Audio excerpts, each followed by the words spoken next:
Everyone, स्वागत है आप सभी लोगों का हमारे यूट्यूब चैनल पर। दोस्तों, इस वीडियो में हम पिछले एक साल के महत्वपूर्ण करंट अफेयर्स की बात करेंगे। अगर आप लोगों को इसका पीडीएफ चाहिए तो आप हमारे टेलीग्राम चैनल से डाउनलोड कर सकते हैं, जिसका लिंक मैंने नीचे डिस्क्रिप्शन बॉक्स में दे दिया है। तो चलिए डिस्कशन शुरू करते हैं। हमारा पहला टॉपिक जो है डुगोंग संरक्षण रिजर्व से संबंधित है। तमिलनाडु सरकार ने देश का पहला डुगोंग संरक्षण रिजर्व स्थापित करने की घोषणा की है। डुगोंग क्या होते हैं? डुगोंग स्तनपायी जलीय जीव होते हैं। इसका दूसरा नाम समुद्री गाय है। इसे समुद्री गाय के नाम से भी जाना जाता है। भारत में मुख्य तौर पे मन्नार की खाड़ी में, पाक की खाड़ी, कच्छ की खाड़ी और अंडमान एवं निकोबार में पाया जाता है। IUCN की रेड लिस्ट में डुगोंग वल्नरेबल कैटेगरी में आता है। तो चलिए अब आगे चलते हैं। हमारा अगला टॉपिक सीसा युक्त पेट्रोल से संबंधित है।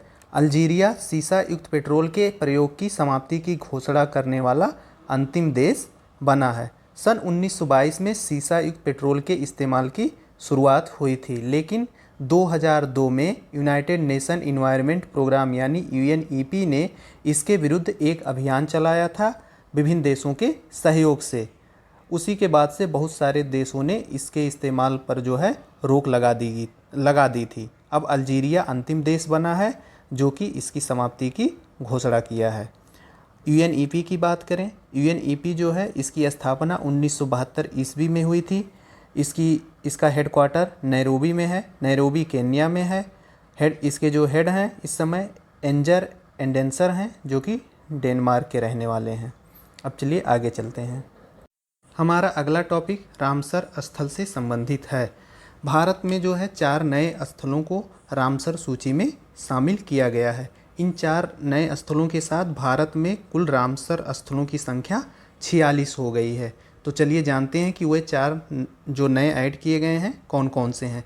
तो पहला है वधवाना आर्द्रभूमि, दूसरा है थोल झील वन्यजीव अभयारण्य, तीसरा है भिंडवास वन्यजीव अभयारण्य और चौथा है सुल्तानपुर राष्ट्रीय उद्यान। इनमें जो है वधवाना आर्द्रभूमि, थोल झील वन्यजीव अभयारण्य ये दोनों गुजरात में हैं और भिंडवास वन्यजीव अभयारण्य, सुल्तानपुर राष्ट्रीय उद्यान ये दोनों हरियाणा में हैं। भिंडवास वन्यजीव अभयारण्य हरियाणा के झज्जर जिला में है और सुल्तानपुर राष्ट्रीय उद्यान हरियाणा के गुरुग्राम में है। चलिए एक एक करके इन सभी झीलों के बारे में जान लेते हैं। वधवाना आर्द्रभूमि जो है यह मानव निर्मित आर्द्रभूमि है। इसे बड़ौदा राज्य के शासक सयाजीराव गायकवाड़ तृतीय ने स्थापित करवाया था। किसने? सयाजीराव गायकवाड़ तृतीय ने। तो नाम नहीं भूलना, क्योंकि नाम से भी प्रश्न पूछ सकता है। अगला देख लेते हैं थोल झील वन्यजीव अभयारण्य। तो थोल झील वन्यजीव अभयारण्य जो है दोस्तों यह एक मानव निर्मित झील है और सन 1988 में वन्यजीव अभयारण्य घोषित किया गया था। अगला भिंडवास वन्यजीव अभयारण्य है। यह दोस्तों मीठे पानी की मानव निर्मित आर्द्रभूमि है।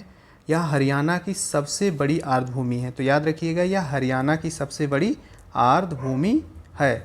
1986 में इसे प्रोटेक्टेड एरिया भी घोषित किया गया था। किसको? हरियाणा की सबसे बड़ी आर्द्रभूमि भिंडवास वन्यजीव अभयारण्य। तो इसे आप याद रखिएगा। जो सुल्तानपुर राष्ट्रीय उद्यान है यह हरियाणा के गुरुग्राम में स्थित है। तो अगर ऑप्शन देता है कि सुल्तानपुर राष्ट्रीय उद्यान कहाँ है, तो यूपी में नहीं है। सुल्तानपुर जिले के नाम पे आप उसे यूपी मत लगाना, यह जो है हरियाणा के गुरुग्राम में स्थित है। 2020 में 5 स्थल को जो है रामसर सूची में डाला गया था।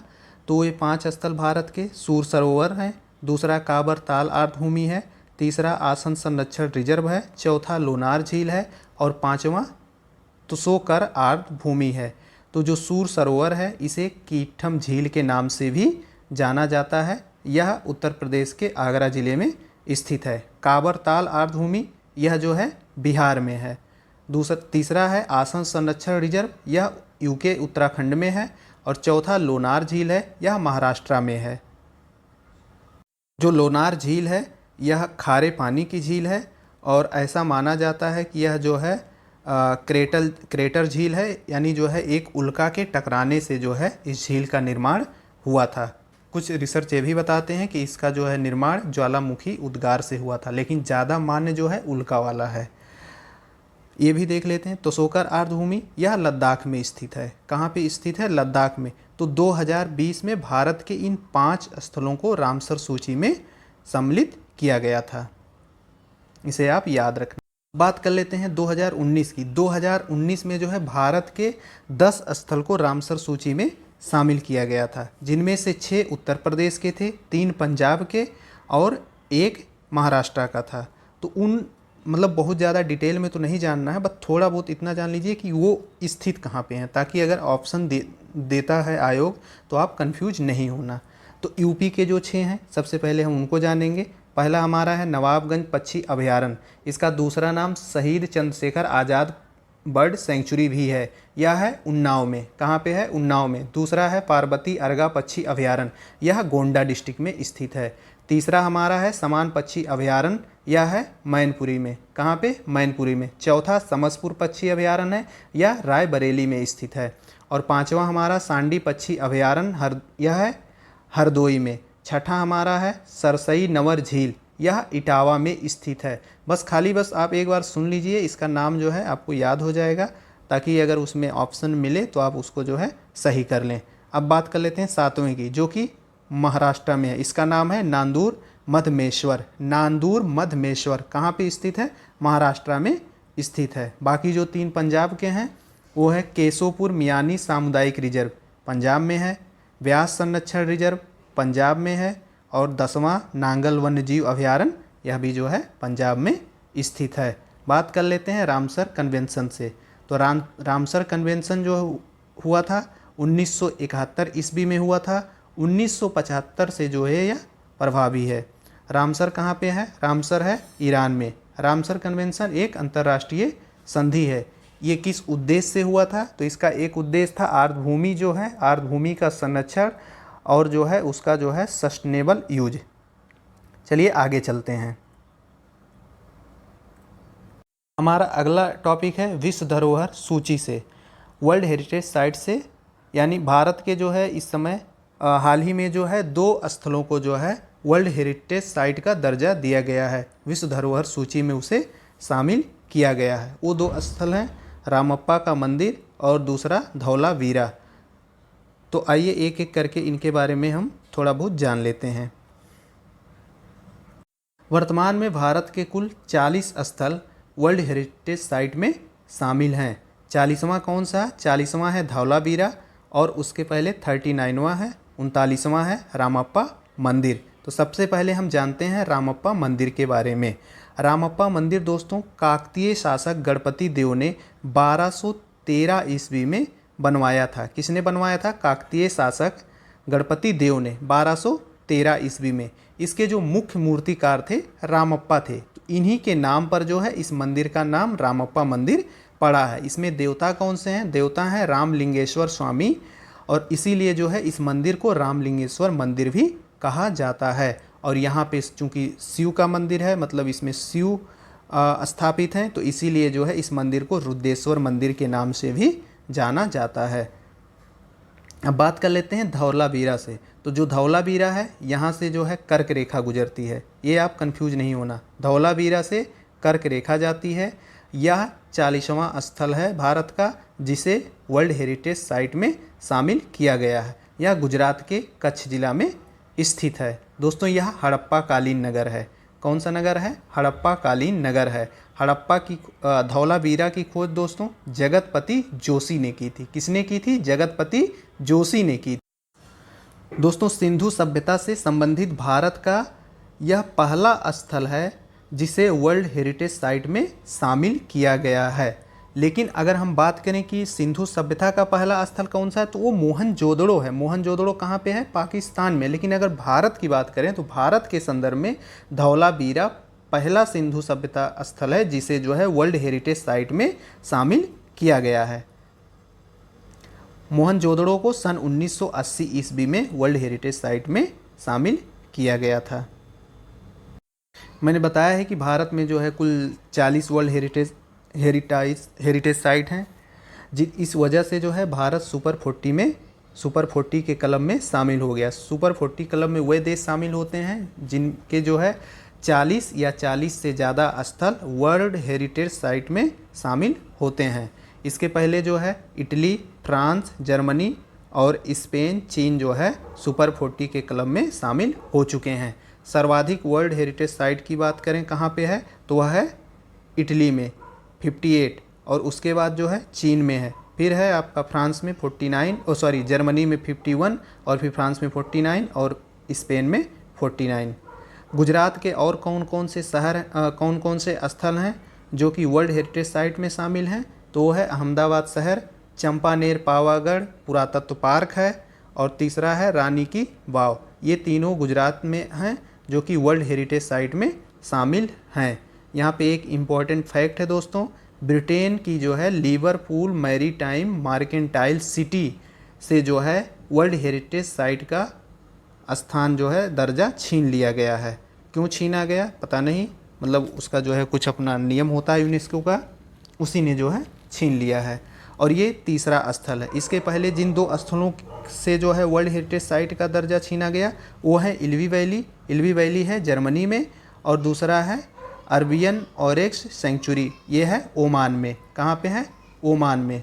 अच्छा, वर्ल्ड हेरिटेज साइट जो ये दर्जा दिया जाता है कौन देता है, तो ये यूनेस्को के थ्रू दिया जाता है। किसके थ्रू, यूनेस्को के थ्रू दिया जाता है। यूनेस्को का फुल फॉर्म क्या है, United Nations Educational Scientific and Cultural Organization. तो इसे आप याद रखिएगा। यूनेस्को जो है यूएन की स्पेशलाइज्ड एजेंसी है। क्या है, यूएन की स्पेशलाइज्ड एजेंसी। ये भी स्टेटमेंट दे करके इस तरह का सवाल पूछा जाता है कि ये स्पेशलाइज्ड एजेंसी है, स्पेशलाइज्ड एजेंसी नहीं है। ठीक है, तो इसे आप याद रखिएगा। सांस्कृतिक, ऐतिहासिक, वैज्ञानिक आदि महत्व रखने वाले को वर्ल्ड हेरिटेज साइट का दर्जा दिया जाता है। किसके द्वारा दिया जाता है, यूनेस्को के द्वारा दिया जाता है। इसकी स्थापना दोस्तों सन 1945 ईस्वी में हुई थी। इसका हेडक्वार्टर पेरिस में है जो कि फ्रांस में है। United nation economic and social council जो है इसकी जो है पेरेंट ऑर्गेनाइजेशन है।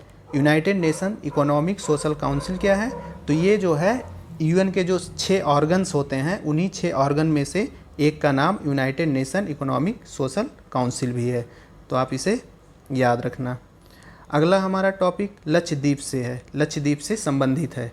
दोस्तों, लक्षद्वीप 100% जैविक खेती करने वाला भारत का पहला केंद्र शासित प्रदेश बन गया है।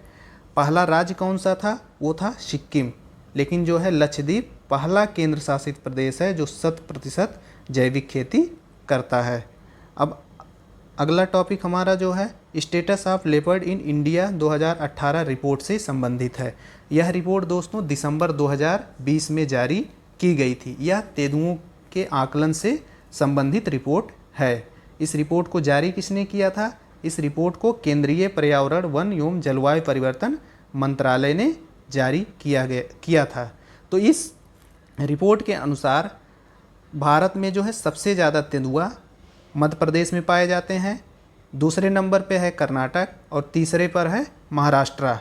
उसके बाद जो है अगर यूपी की बात करें तो यूपी में कुल 316 तेंदुए पाए जाते हैं।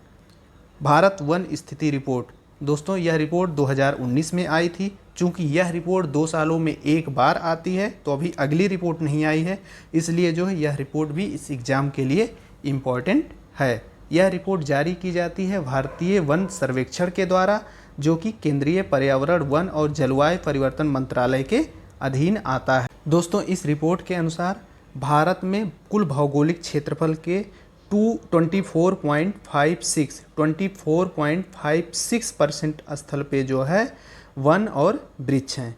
अगर केवल वन की बात करें तो 21.67% हैं। कुल भौगोलिक क्षेत्रफल के 21.67% पर वन है।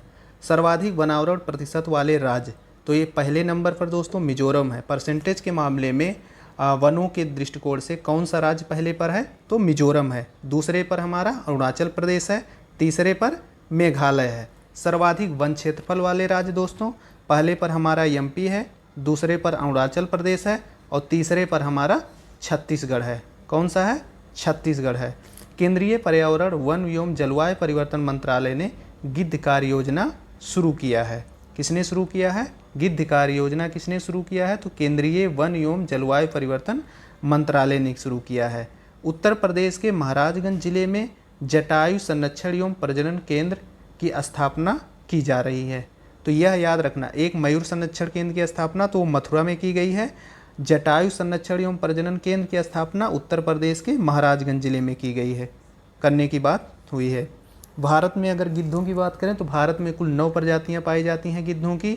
यह वन्य जीव संरक्षण अधिनियम के जो है अनुसूची फर्स्ट में भी शामिल है और अनुसूची 4 में भी। इसके जो है 4 जो हैं, एक मतलब जो है बियर्ड वल्चर है, लॉन्ग बिल्ड है, ओरिएंटल वाइट वैग्ड है। ये जो हैं ये अनुसूची फर्स्ट में शामिल है। बाकी जितनी प्रजाति शेष है वो अनुसूची 4 में शामिल है। IUCN की रेड लिस्ट में क्रिटिकली इंडेंजर्ड हैं। तो इसका सबसे इम्पोर्टेंट फैक्ट है ये कि जटायु संरक्षण एवं प्रजनन केंद्र, इसकी स्थापना कहाँ की जा रही है, तो उत्तर प्रदेश के महाराजगंज जिले में की जा रही है। यही आपसे जो है पूछा जाएगा। अगला टॉपिक हमारा फिशिंग कैट से संबंधित है। फिशिंग कैट जो है चिल्का झील की राजदूत बनाई गई है। अब जो फिशिंग कैट क्या है, तो फिशिंग कैट जो है एक जंगली बिल्ली की प्रजाति है। क्या है, जंगली बिल्ली की प्रजाति है। हमारा चिल्का झील उड़ीसा में स्थित है। यह एक लैगून झील है। यह चिल्का झील के आसपास पाई जाती है फिशिंग कैट। हमारा अगला टॉपिक ब्लू फ्लैग प्रमाण पत्र से संबंधित है। भारत के जो है 10 समुद्र तटों को ब्लू फ्लैग प्रमाण पत्र प्राप्त हुआ है। पहले 8 को मिला था और बाद में जो है 2 को मिला है। तो कुल मिला जुला के 10 समुद्र तटों को जो है ब्लू फ्लैग प्रमाण पत्र दिया गया है। तो कौन कौन से हैं उनका नाम एक बार देख लेते हैं। इसमें शिवराजपुर है जो कि द्वारका में स्थित है, गुजरात में। दूसरा है घोगला, दीव में स्थित है। तीसरा है हमारा कासरकोड, कर्नाटक में स्थित है। चौथा पदुबिद्री, यह जो है कर्नाटक में स्थित है। और 5वां कप्पड़ है जो कि केरल में स्थित है। छठा हमारा रुषिकोंडा है जो कि आंध्र प्रदेश में स्थित है। 7वां गोल्डन है जो कि पुरी में स्थित है, और पुरी कहाँ पे है, उड़ीसा में। 8वां हमारा राधानगर है जो कि अंडमान एवं निकोबार द्वीप में स्थित है। 9वां हमारा कोलम है जो कि तमिलनाडु में स्थित है। और 10वां हमारा ईडेन है जो कि पुडुचेरी में स्थित है। दोस्तों यह प्रमाण पत्र जो है ब्लू फ्लैग इंटरनेशनल जूरी के द्वारा दिया जाता है। यह उन समुद्र तटों को दिया जाता है जो नौका पर्यटन बंदरगाहों नौका पर्यटनों को दिए जाते हैं जो सबसे स्वच्छ या इको लेवल्स स्तर के होते हैं। तो जो सबसे स्वच्छ या इको लेवल्स के होते हैं उन्हीं समुद्र तटों बंदरगाहों या नौका पर्यटन को जो है ब्लू फ्लैग प्रमाण पत्र दिया जाता है। किसके द्वारा, ब्लू फ्लैग इंटरनेशनल जूरी के द्वारा दिया जाता है। चलिए अब आगे चलते हैं। अगला हमारा टॉपिक जो है पन्ना बायोस्फीयर रिजर्व से संबंधित है। पन्ना 12वां बायोस्फीयर रिजर्व है जो कि यूनेस्को के world network of biosphere reserve में शामिल हुआ है। कौन सा है, 12वां है। तो जान लेते हैं थोड़ा सा पन्ना बायोस्फीयर रिजर्व के बारे में। इसमें जो है पन्ना राष्ट्रीय उद्यान, गंगोऊ सेंचुरी और केन घड़ियाल सेंचुरी शामिल है। इन तीनों को मिलाकर के पन्ना बायोस्फीयर रिजर्व बनता है। भारत में कुल 18 बायोस्फीयर रिजर्व हैं जिनमें से 12 यूनेस्को के जो है world network of biosphere reserve में शामिल हैं। यूनेस्को के बारे में हम थोड़ी देर पहले बता ही दिए हैं कि क्या है। हमारा अगला टॉपिक जो है भारती और मैत्री से संबंधित है। दोस्तों भारती और मैत्री अंटार्कटिका में स्थित भारत के अनुसंधान केंद्र हैं। तो बस ये एक तथ्य है, इसे आप याद कर लीजिए। क्या है, अनुसंधान केंद्र है। कहाँ पे स्थित है, अंटार्कटिका में स्थित है। हाल ही में 40वां भारतीय अंटार्कटिक वैज्ञानिक अभियान को मोरमुगांव बंदरगाह से भेजा गया। मोरमुगांव कहाँ पे है, गोवा में स्थित है। कहाँ पे है, गोवा में। तो इसी बंदरगाह से जो है 40वां अभियान अंटार्कटिक में भेजा गया है। तो इसीलिए जो है भारती और मैत्री का नाम इस बार थोड़ा इम्पोर्टेंट हो जाता है। अगला हमारा टॉपिक प्लेटिपस से संबंधित है। प्लेटिपस दोस्तों अंडा देने वाली जहरीली स्तनधारी जीव है। कौन सा जीव है, जहरीला स्तनधारी जीव है और यह अंडे देता है। ऑस्ट्रेलिया विश्व का पहला जो है प्लेटिपस अभयारण्य स्थापित करने वाला देश बनने जा रहा है। इसके पहले किसी भी देश ने जो है प्लेटिपस अभयारण्य स्थापित नहीं किया था, तो ऑस्ट्रेलिया पहला है। प्लेटिपस जो है IUCN के रेड लिस्ट में संकटग्रस्त है। क्या है, संकटग्रस्त है। तो प्लेटिपस का नाम याद रखिएगा और ये याद रखिएगा कि यह विश्व का पहला जो है प्लेटिपस अभयारण्य कौन बना रहा है, तो ऑस्ट्रेलिया बना रहा है। हमारा अगला टॉपिक जो है श्रीविल्लीपुथर सफ़ेद विशाल गिलहरी वन्यजीव अभयारण्य से संबंधित है। दोस्तों, तमिलनाडु सरकार ने श्रीविल्लीपुथर सफ़ेद विशाल गिलहरी वन्यजीव अभयारण्य और मेघामलाई वन्यजीव अभयारण्य को मिला करके श्रीविल्लीपुथुर मेघामलाई बाघ अभयारण्य बना रहा है।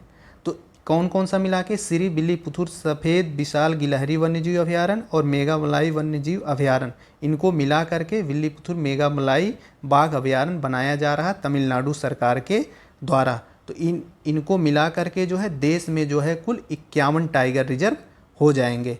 50वां कौन सा था? 50वां कामलांग बाघ अभयारण्य था, जो कि अरुणाचल प्रदेश में है। तो अगर मैच करने के लिए दिए कि कामलांग बाघ अभयारण्य कहाँ पे है? अरुणाचल प्रदेश में है। श्रीविल्लीपुथुर मेघामलाई बाघ अभयारण्य कहाँ पे है? तो यह जो है हमारा तमिलनाडु में है। हमारा अगला टॉपिक जो है CATS से संबंधित है। CATS क्या है? Conservation assured tiger standards. Conservation assured tiger standard. दोस्तों, ये इसलिए इम्पोर्टेंट हो जाता है कि इस बार जो है भारत के 14 टाइगर रिजर्व हैं जिनको CATS की मान्यता दी गई है। तो उनके नाम इम्पोर्टेंट हैं क्योंकि पूछ सकता है कि ये कहाँ पर स्थित हैं।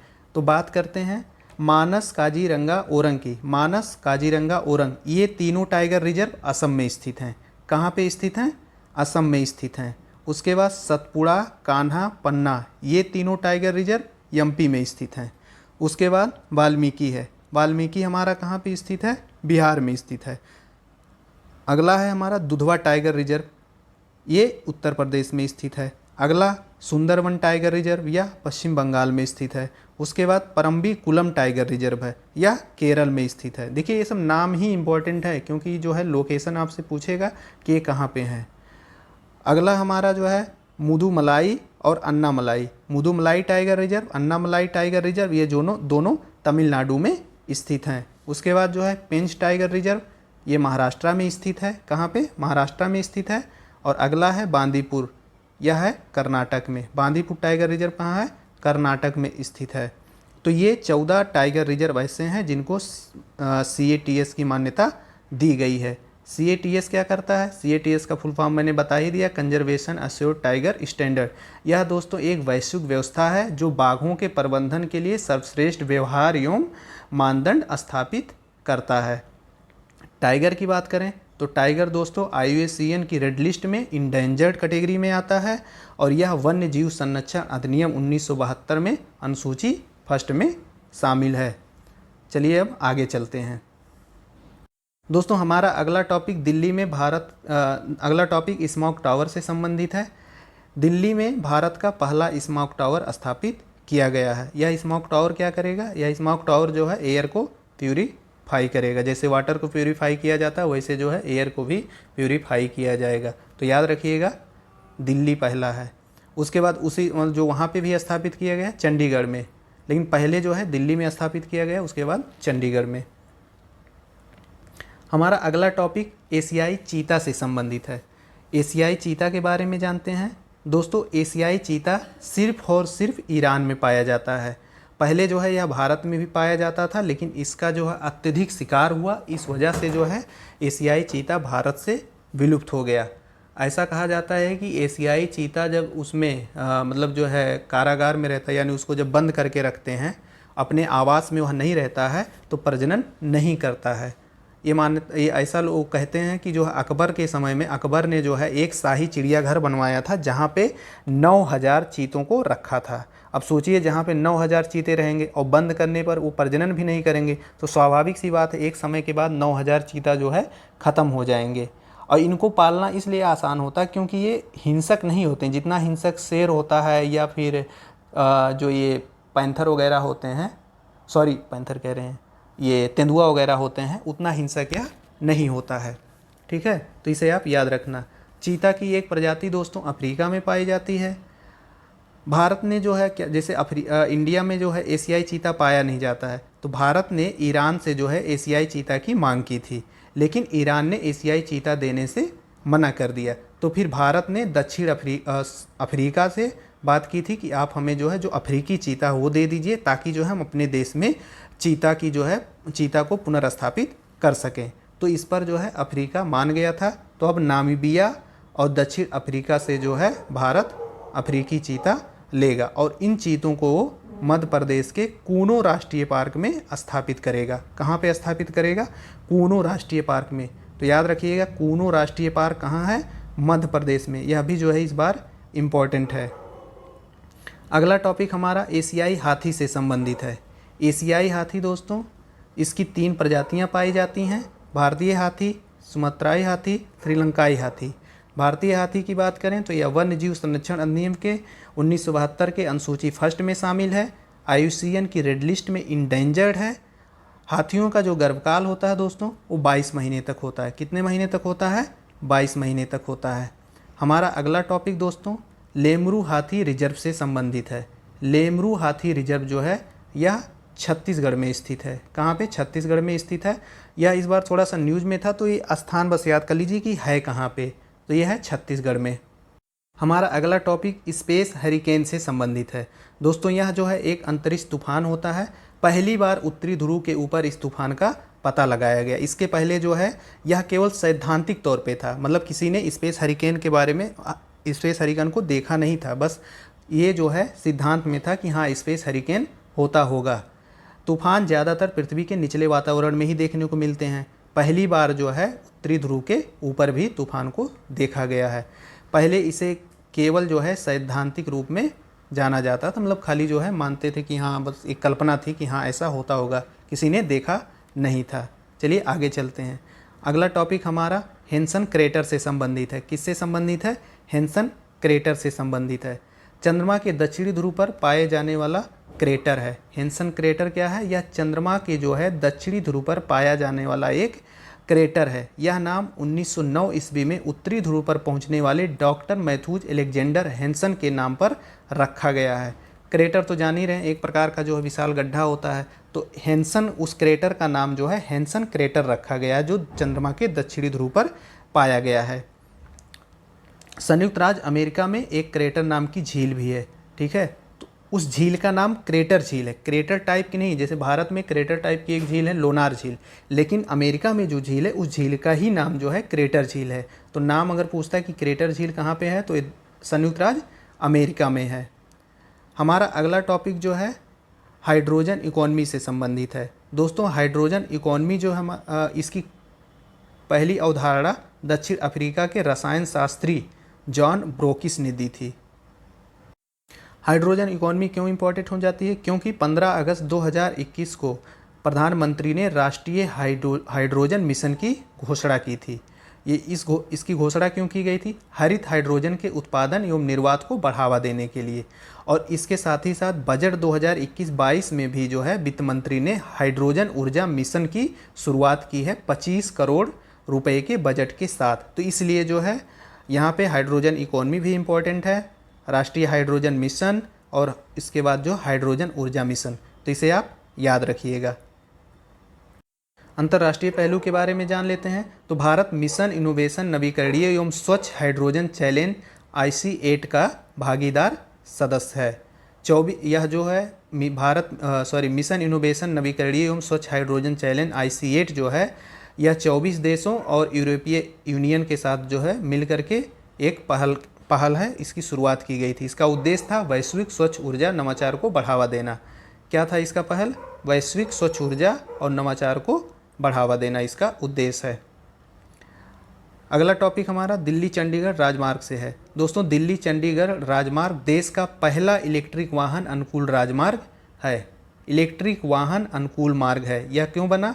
क्योंकि कारना झील रिजॉर्ट में जो है सौर ऊर्जा आधारित इलेक्ट्रिक वाहन चार्जिंग स्टेशन का उद्घाटन कर दिया गया। तो इस वजह से अब इलेक्ट्रिक व्हीकल जो होंगे उनके आवागमन में सुविधा होगी। इस स्टेशन की शुरुआत, मतलब जो इसका जो है शुरुआत कौन कर रहा है? तो ये भेल के द्वारा जो है इसकी स्थापना की जाएगी। एक और इन्फॉर्मेशन जान लेते हैं। हिमाचल प्रदेश की स्पीति घाटी में भारत का सबसे ऊंचा चार्जिंग स्टेशन बनाया गया है। कौन सी घाटी में? स्पीति घाटी में। तो ये भी ध्यान रखिए कि स्पीति घाटी कहाँ पे है? हिमाचल प्रदेश में है। और यहाँ पे जो है भारत का सबसे ऊंचा चार्जिंग स्टेशन स्थापित किया गया है। हमारा अगला टॉपिक स्वीडन से संबंधित है।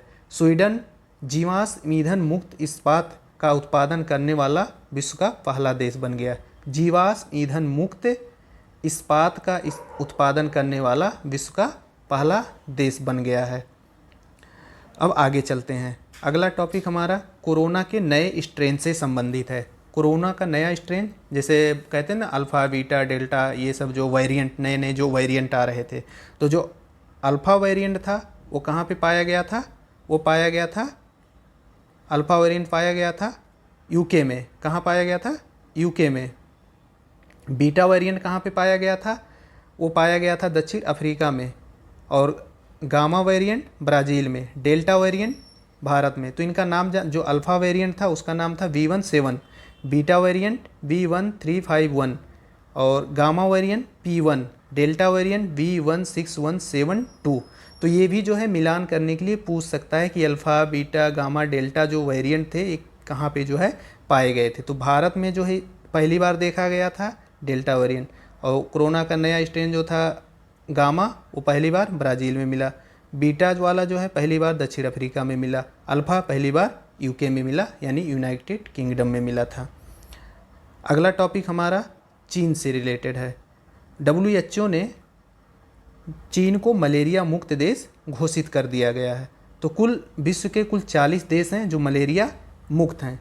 तो ये भी जान लेते हैं कि अभी हाल ही में WHO ने किन किन देश को जो है मलेरिया मुक्त घोषित किया। तो 2021 में अल सल्वाडोर को घोषित किया है, उसके बाद चीन को किया था। 2019 में अर्जेंटीना को किया था, 2018 में पैराग्वे को किया था, 2018 में ही उज्बेकिस्तान को भी मलेरिया मुक्त घोषित किया गया था। तो हाल के हैं, इसलिए आप इन्हें याद रखिएगा। अगला हमारा जो है हृदयघात शोध बायो बैंक से संबंधित है। विज्ञान एवं प्रौद्योगिकी मंत्रालय द्वारा Shri Chitra Tirunal institute for medical sciences and technology, जो कि केरल में स्थित है, भारत का पहला हृदयघात शोध बायो बैंक का उद्घाटन किया गया है। पहला हृदयघात शोध बायो बैंक, भारत का पहला हृदयघात शोध बायो बैंक। तो अगर पूछे कहाँ पे इसका उद्घाटन हुआ, कहाँ पे इसकी स्थापना की जा रही है, तो केरल में। केरल में कहाँ पर? Shri Chitra Tirunal institute for medical science and technology, इसे आप याद रखिएगा। अगला हमारा जो है गोवा से संबंधित है। गोवा देश का पहला जो है ऐसा राज्य है जो रेबीज मुक्त हो गया है। रेबीज के बारे में जानते ही हैं। रेबीज जो है जैसे कुत्ते वगैरह काट लेते हैं तो रेबीज वायरस छोड़ते हैं। तो ये गोवा जो है देश का पहला देश बन गया। गोवा देश का पहला राज्य बन गया है जो रेबीज मुक्त हो गया है। मिशन रेबीज परियोजना के द्वारा इसको जो है कम किया गया है। मिशन रेबीज परियोजना 2013 में शुरू की गई थी। WHO ने 2030 तक कुत्ते के कारण रेबीज से मानव मृत्यु को समाप्त करने का लक्ष्य रखा है। कब तक रखा है? 2030 तक WHO ने कुत्ते के कारण रेबीज से जो मृत्यु होती है उसको समाप्त करने का। अगला हमारा टॉपिक जो है अखिल भारतीय कोविड-19 टीकाकरण की शुरुआत 16 जनवरी 2021 से। ये भी जो है तथ्य, ये भी आपसे जो पूछा जा सकता है। मतलब मानता हूँ कि बड़े एग्जाम में नहीं पूछेगा, लेकिन छोटे एग्जाम में पूछा जाएगा कि भारत में अखिल भारतीय कोविड-19 टीकाकरण की शुरुआत कब हुई थी? तो 16 जून 2021 से हुई थी। ये तो सब लोग जानते ही होंगे। अगला टॉपिक हमारा कोवैक्स से संबंधित है। कोवैक्स दोस्तों यह संयुक्त राष्ट्र की एक योजना है।